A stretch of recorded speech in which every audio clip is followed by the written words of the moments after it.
Existe uma maneira de detectar estrelas estranhas de quark, mesmo que se pareçam quase exatamente com as anãs brancas. Existe uma maneira de detectar estrelas estranhas de quark, mesmo que se pareçam quase exatamente com as anãs brancas. Uma estrela de nêutrons 25 km de diâmetro, próxima a uma estrela de quark 16 km de diâmetro.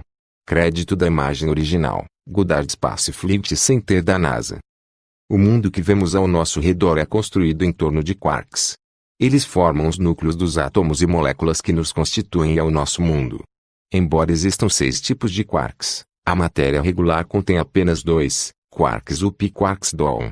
Os prótons contêm 2 altos e 1 para baixo, enquanto os nêutrons contêm 2 para baixo e 1 para cima. Na Terra, os outros 4 tipos só são vistos quando criados em aceleradores de partículas. Mas alguns deles também podem aparecer naturalmente em objetos densos, como estrelas de nêutrons. Estrela de nêutrons contra uma estrela de quark. Crédito, CXCMEs. O modelo padrão para estrelas de nêutrons afirma que os nêutrons permanecem praticamente intactos em seu interior. Assim, uma estrela de nêutrons é como um enorme núcleo atômico mantido unido pela gravidade, e não pela força nuclear forte. Mas não entendemos totalmente como os nêutrons interagem em temperaturas e densidades extremas. É possível que dentro de uma estrela de nêutrons os nêutrons se decomponham em uma sopa de quarks, formando o que é conhecido como estrela de quark. As estrelas de quark pareceriam estrelas de nêutrons, mas seriam ligeiramente menores. Se houver estrelas de quark, é possível que quarks up e down de alta energia colidam para criar quarks estranhos. E é aqui que as coisas podem ficar, bem, um pouco estranhas. Os quarks estranhos são muito mais pesados do que os quarks up e down, então quarks estranhos tenderiam a formar um novo tipo de núcleo conhecido como strangelets. Um strangelete simples consistiria em um quark up, down e um quark estranho. Como os strangelets são muito mais densos que os prótons e nêutrons, o contato entre os dois separaria os prótons e nêutrons para criar mais strangelets. Essencialmente, se matéria estranha entrar em contato com matéria normal, não demorará muito para que ela seja convertida em matéria estranha. Você pode ter de tudo, desde estrelas estranhas a planetas estranhos. Quarks estranhos podem aparecer em núcleos regulares. Crédito, APS Alan Stonebraker. Embora a matéria estranha seja uma ideia interessante, não é popular. Para começar, se a matéria quark estranha se forma em algumas estrelas de nêutrons, ela deve se formar em todas elas, fazendo com que entre em colapso. Mas vemos muitas estrelas de nêutrons que são grandes demais para serem quarks estranhos. Há também o fato de que quarks estranhos podem aparecer dentro de prótons e nêutrons regulares. Por exemplo, embora um próton seja feito de 2 quarks up e um quark down, isso é apenas uma média. As flutuações quânticas significam que quarks estranhos podem aparecer por curtos períodos de tempo.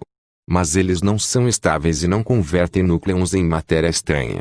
Portanto, se matéria estranha existe, provavelmente só existe dentro de objetos grandes e densos. Ainda assim, vale a pena procurar por objetos de matéria estranha no universo e, recentemente, um estudo encontrou alguns candidatos.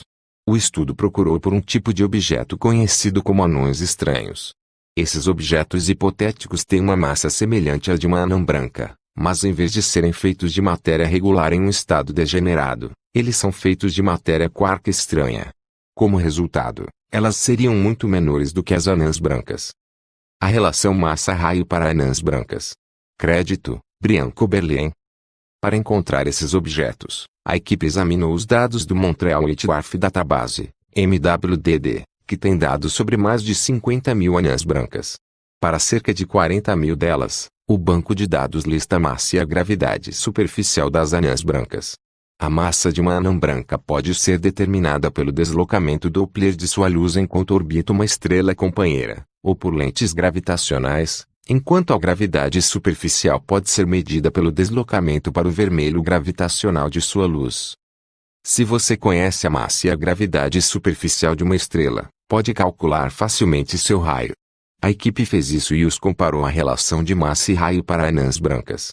A maioria deles seguiu a relação, mas 8 das estrelas não.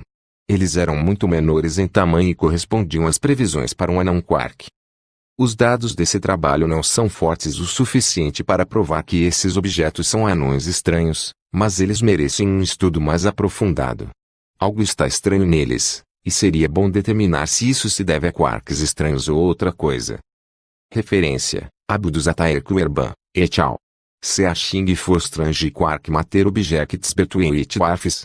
Pré-impressão arquivo 2012.05748, 2020. Eu espero que você gostou do vídeo. Deixe seu like e se inscreva-se ao nosso canal e ativar o sininho das notificações. Tchau.